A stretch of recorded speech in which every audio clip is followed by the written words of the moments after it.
Hello，大家好，欢迎大家来到读书时间。我们今天继续读《Soft Hearts: A Rett Swinson Mystery》这本书。好，我们现在开始。I returned around 5 with a pot of Mississippi roast. Doris left to be home before dark. I watched my friend closely. It was excruciating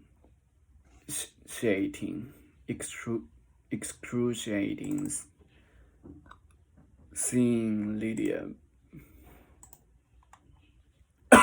struggle with language, the words seeming to get stuck even before they got started. I so wanted to ask her about the morning she had the stroke, especially what happened during the visit from Otis. What, if any, had upset her enough to trigger the medical event?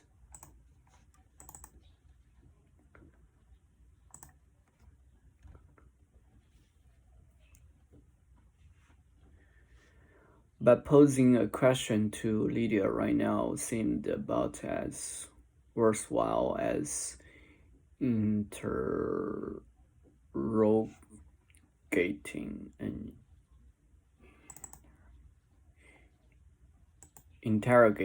an infant. As worthwhile as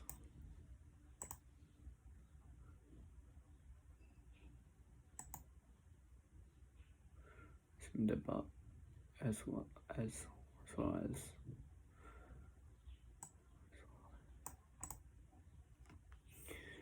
Lydia was ready by 7 for bed. Once she had settled, I went downstairs to grab my phone and noticed I had missed a call from Stephanie. I listened nervously to the message. Her pained monotone.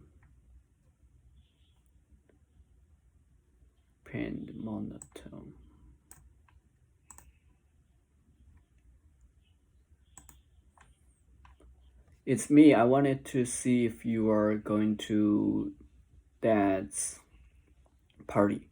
It would really mean a lot to him. Okay, bye. Though her message dripped with passive aggression.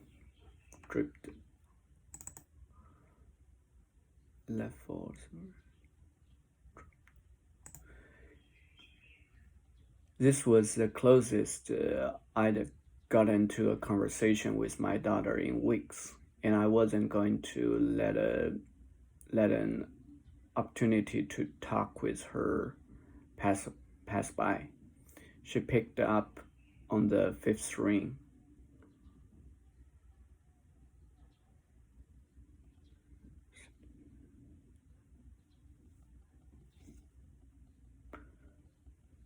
Hey, like her voicemail. She sounded just this side of comatose,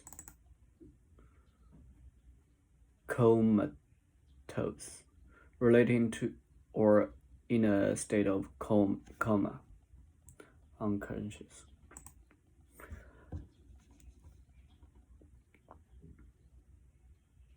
Hi, sweetheart, I said. How's school? Fine, I guess.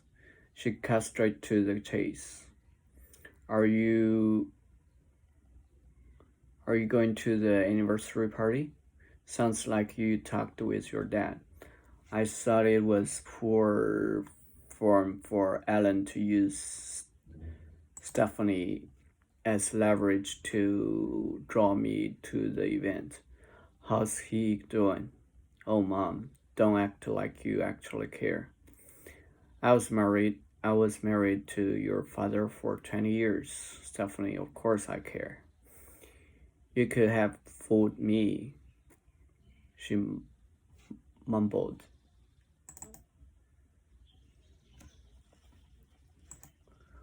I wondered if she'd been drinking.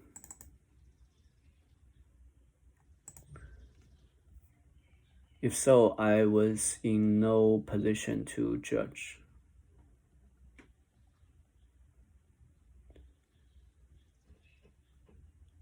Did you get my message about Wanda Hightower? I asked. Yeah, that sounds really messed up, she said. Do they know who did it? We're still trying to figure that out. We? Well, the police and a few of us who have serious about the crime.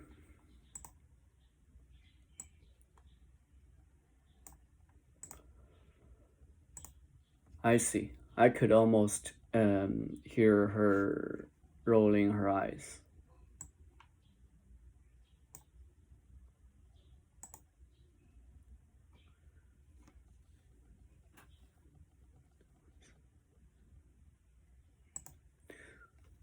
Feeling a little catty all of a sudden. Catty. Hurtful. One's remarks. Hurtful in one's remarks. I asked, how's Kaylee? Did she show you any of her new plastic surgery? Kaylee has a perfect bod. Has a perfect bod, Mom. She doesn't need surgery. Good for her, I said. She didn't have to spend too much money to win a Daddy Warbucks.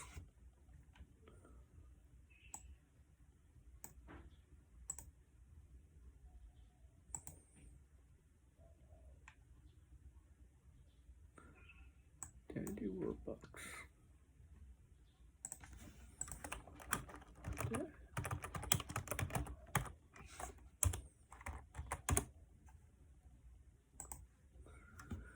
Did you just call me in order to insult Kaylee? Because that's not cool. No, I said, I really wanted to talk with you.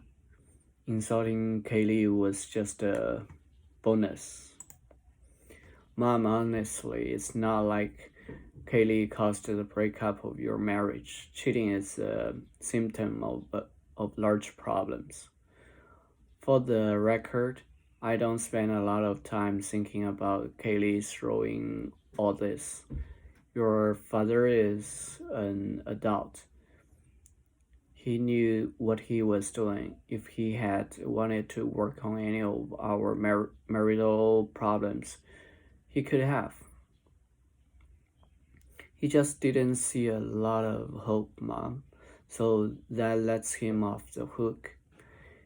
She was quiet for a second. Please don't make me have to choose sides. That stung. For it was pain to me she had chosen sides. But the last thing I wanted right now was to show my worst face, which I was totally doing. I don't want you to choose sides, Stephanie, I said. I'm sorry, maybe we should talk about something else. There is nothing else, she sighed. That stopped me in my tracks for a moment.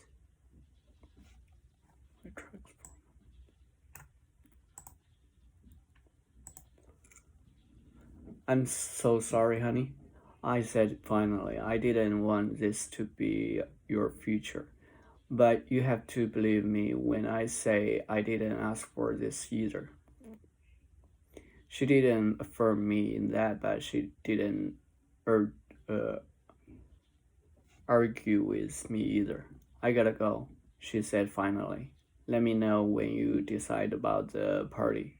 I'm going to be there to support the family business. Okay, I said. Good luck with your classes. Love you. Love you, she mumbled, and hung up. and hung up. I felt like crying. I feel like screaming. One canceled out the other, and for the longest time, I just stared.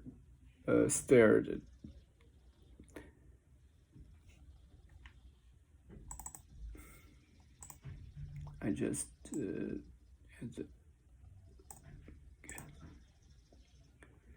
desperate,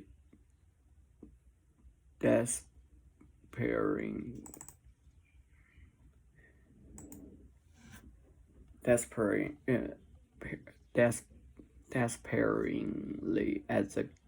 I just stared despairingly at the gas fireplace low flame. My cell phone rang. I didn't recognize the number, but I picked it up anyway. Maybe it was a robocall. Someone I could cuss at. An annoying or stubborn person or animal. Another term of curse. Harriet, the voice said, "This is Cynthia Roberts. Cynthia, are you okay?" She was breathing so hard I wondered if she was having a medical emergency. "You sound agitated." Feeling or appearing troubled or nervous. Agitated. "I'm sorry I treated you so badly earlier. May I come over and talk with you?" "Of course, I'm staying next door at Lydia Schmidt's. Is something wrong?" Her next words were so loud and manic, relating to or affected by mania.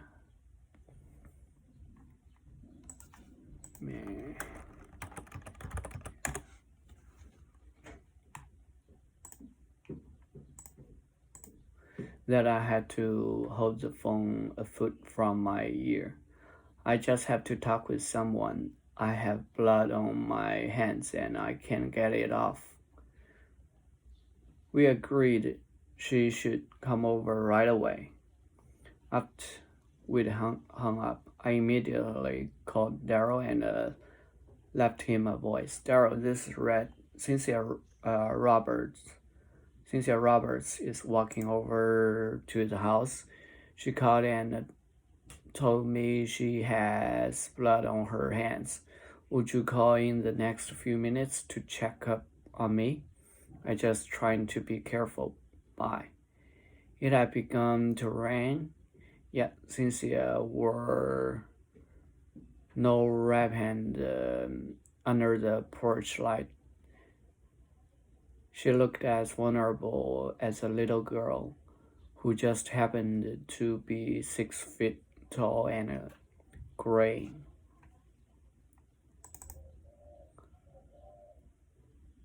Become gray with age.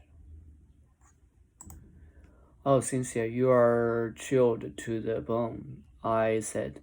I grabbed a blanket from the hallway closet to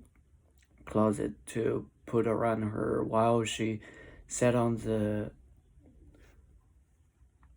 hearth in front of the warming flames. Hearth, the floor of the fireplace. Sat on the hearth in front of the warming flames. "Thank you," she murmured. "Would you rather sit on the couch?" Her blonde gray hair was matted to her scalp. Skin covered scalp.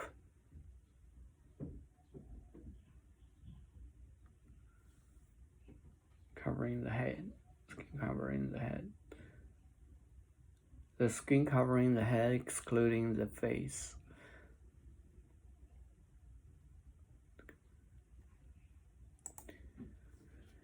And her fair skin looked as thin as an onion's. She appeared so much older than I remembered her. I would have offered her something to drink, but her call had been so desperate. I was impatient to hear what she had to say. I'll be fine. She took a corner of the blanket to wipe the rain off her face. I need to get this off my chest. It sounded as if a boulder were weighing down her lungs. Boulder. A large rock, typically one that has been worn smooth by erosion. Rock. I pulled up a chair directly across from her. I wondered if I should open the memo app on my phone. Hey Siri, please record murder confession. I don't know if you knew this, she began. But Wanda became my advisor at State when I was a graduate student, and she was a young professor there. I played dumb. I'd heard she taught there long ago, but I didn't know you were there at the same time. Cynthia nodded. Shakespeare wasn't actually her concentration, but the department's only Shakespearean scholar was on sabbatical, a period of paid leave granted to a university teacher or other worker to study or travel. Traditionally 1 year or every 7 years worked. Sabbatical. And I really needed someone to advise me that year or my PhD would be delayed. On top of helping me, she was teaching a full class load and advising 2 other graduate students. She was just a phenomenal scholar and a human being. I'm sure her death was a shock, I said, more curious than ever as to what was weighing on the veteran professor's mind. She closed her eyes and took a breath. I promise this is about Wanda, but first I have to tell you something else that happened. I could hear the pilot light. Hear the pilot light. Pilot light among the fake logs.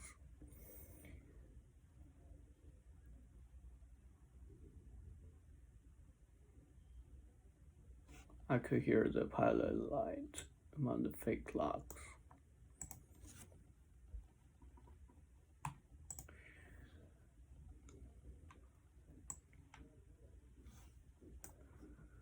Pilot.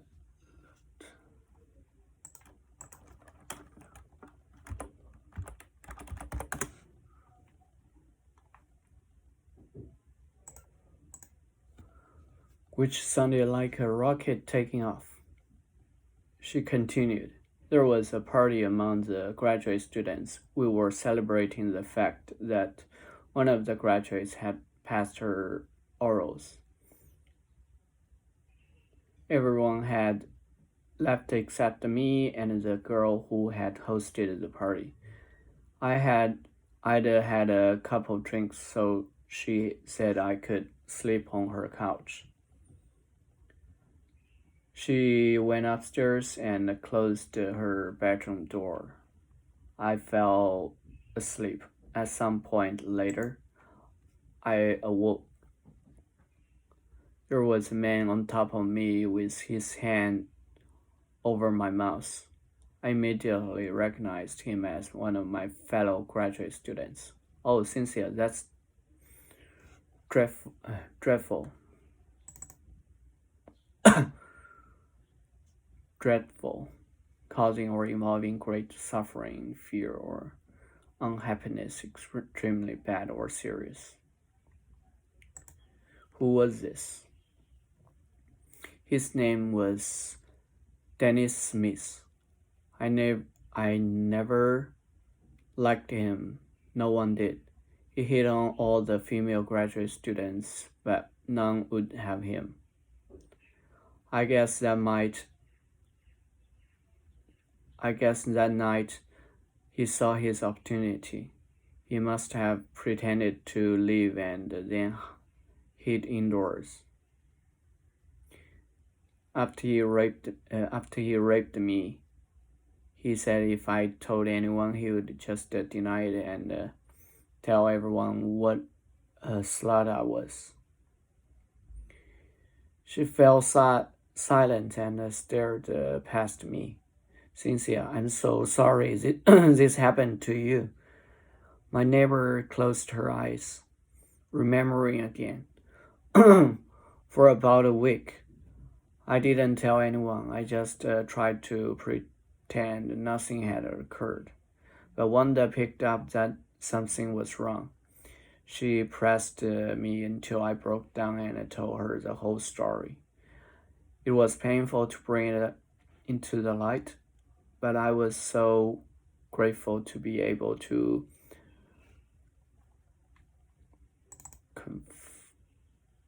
confide,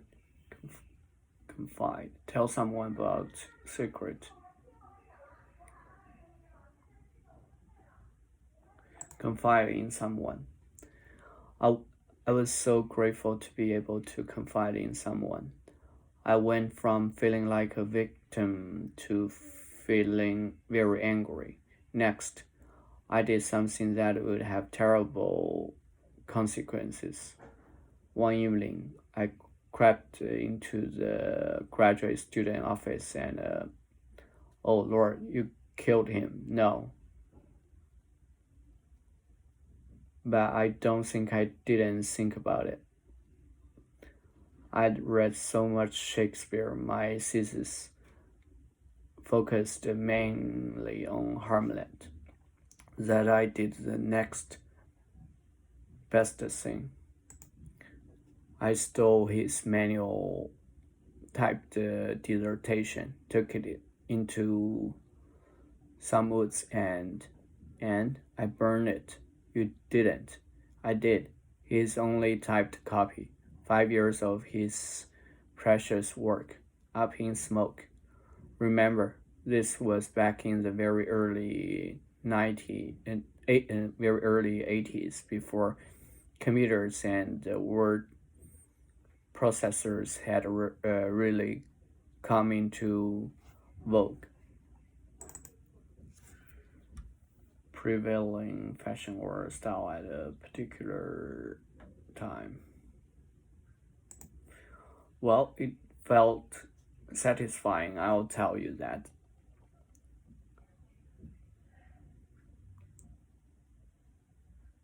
But then the proverbial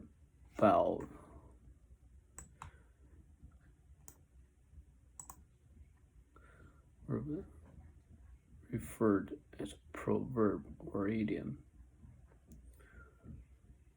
Proverbial.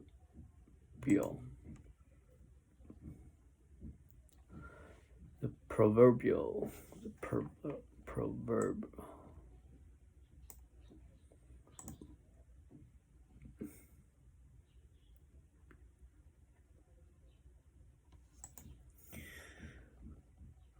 好，谢谢大家，我们今天先读到这里吧，那我们下次再见了，拜拜。